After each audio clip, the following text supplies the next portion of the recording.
अलग से पार्ट क्यों है? कोई भी पेपर देते हो 12th के बाद, कॉम्पिटिटिव हो गया आपका, किसी भी एंट्रेंस का टेस्ट हो गया, कुछ भी दोगे, किसी भी फील्ड में जाओगे, इंग्लिश कंपलसरी है।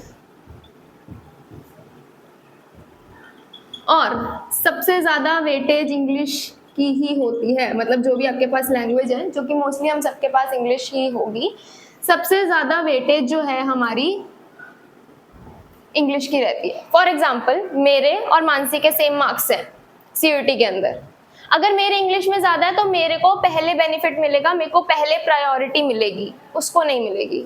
जो आपकी लैंग्वेज है उसका ज्यादा रोल होता है इन योर मार्क्स, ज्यादा वेटेज होती है, पहले प्रायोरिटी उसको मिलेगी जिसके लैंग्वेज में स्कोरिंग अच्छी है। सेकेंडली इंग्लिश बहुत स्कोरिंग होती है, इंग्लिश का पेपर बहुत अच्छा स्कोरिंग आप कर सकते हो अगर अच्छे से पढ़ते हो। ठीक है, इंग्लिश के 3 पार्ट हैं। सबसे पहले आपका कॉम्प्रिहेंशन, जिसके सबसे ज्यादा मार्क्स होते हैं, क्योंकि आपके इंग्लिश के बोर्ड के पेपर में कितने आए थे कॉम्प्रिहेंशन? नहीं, कितने कॉम्प्रिहेंशन आए थे? 2 आए थे। सीयूईटी के पेपर में आपको 3 कॉम्प्रिहेंशन मिलते हैं।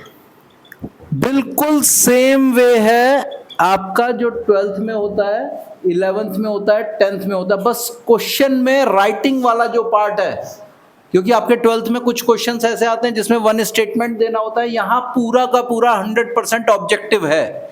This is the only difference in CUET and 12th and 10th class and 11th class. और सबसे बड़ी चीज, सेम कॉम्प्रिहेंशन का लेवल चेंज होता जाता है और एमबीए तक आता है। आप एमबीए के लिए जब कैट का पेपर देते हैं तो भी कॉम्प्रिहेंशन आएंगे, बस लेवल चेंज हो जाता है और कोई चेंज नहीं आता। ठीक है, अब आप सोच लो अगर आपके 200 मार्क्स है और 3 कॉम्प्रिहेंशन आपने सही कर लिए, तो आप सोचो कितने मार्क्स आपके ऑलरेडी पहले सिक्योर हो जाएंगे। ठीक है, इसके बाद हमारे पास आता है ग्रामर।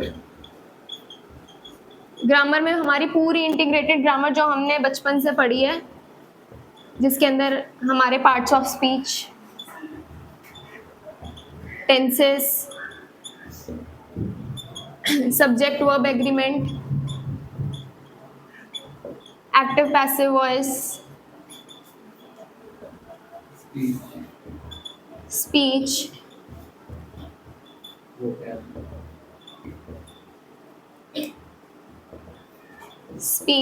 जिसको आप डायरेक्ट इनडायरेक्ट स्पीच भी बोलते हो। ठीक है, इसके अलावा प्रेपोजिशंस आपके,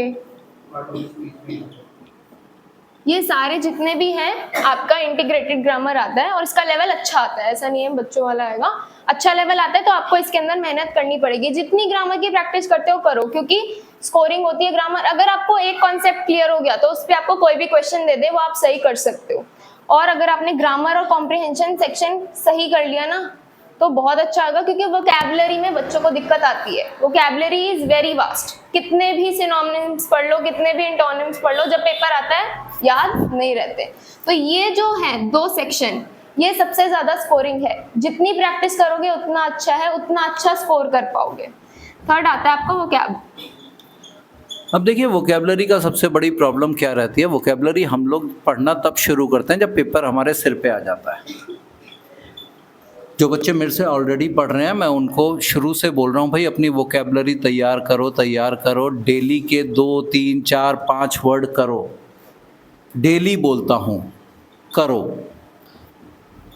क्यों बोलता हूँ? आप 1 महीने में बैठ के 1000 वर्ड्स तैयार कर लोगे, लेकिन 1001 नहीं हो पाएंगे। दूसरा, आप उनको याद नहीं कर पाओगे, आपको याद नहीं रह पाएंगे वो। आपको सबसे बड़ी प्रॉब्लम कहाँ आएगी? आप उन्हें याद नहीं रख पाओगे। क्यों? लास्ट मोमेंट पे पढ़ी हुई चीज़ केवल नज़र पड़ी होती है, उसको आप याद नहीं कर पाते कभी भी।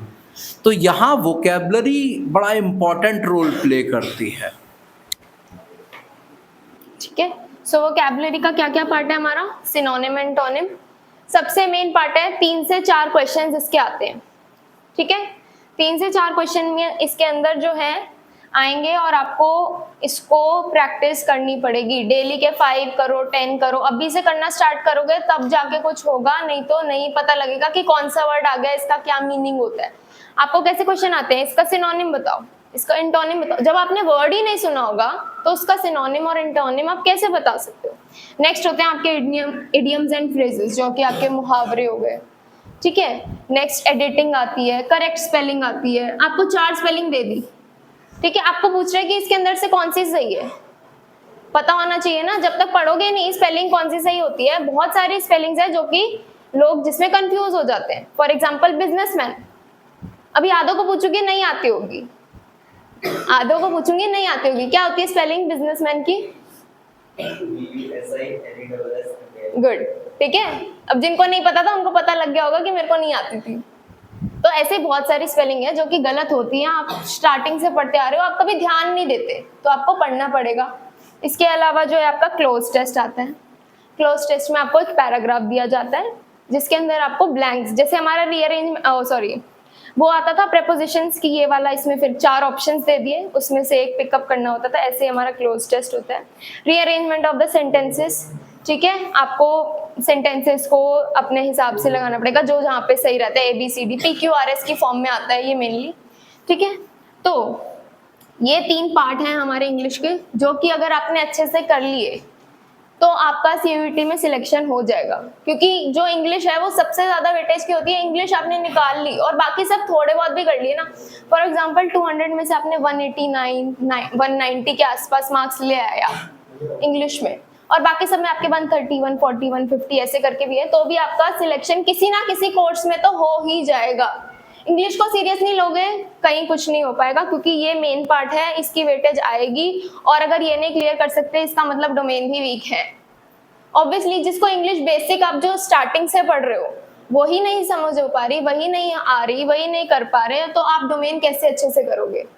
इंग्लिश पे ध्यान देना स्टार्ट कर दो। ये सिर्फ नहीं है कि आपका 11th 12th, जैसे डोमेन में तो 11th पढ़ना है और 12th पढ़ना है, इसमें आपको स्टार्टिंग से बेसिक क्लियर करना पड़ेगा, ठीक है। आर्टिकल, डिटर्मिनर्स, सब कुछ इसके अंदर ही है, तो इसमें बहुत बड़ी कोई चीज नहीं है। अगर आपने अच्छे से पढ़ी है, बेसिक्स क्लियर है, तो बहुत अच्छा कर सकते हो। बस उसका लेवल अच्छा करना है, प्रैक्टिस अच्छी करनी है।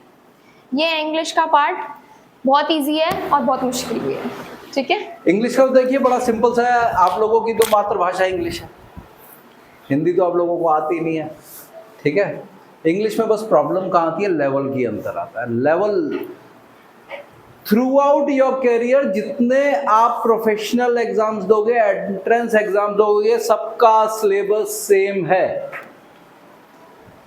कोई भी एग्जाम दे लो आप, पूरा इंग्लिश का सिलेबस सेम है। और ज्यादातर वो हर चीज टच करते हैं, हर एक के एक एक दो दो क्वेश्चन दे देते हैं। तो इसलिए you can not leave anything, यानी from your beginning to your 12th standard आपने जो कुछ भी पढ़ा है आपको सब आना चाहिए। तो ये इंग्लिश है, इसको हम यहीं रोकते हैं।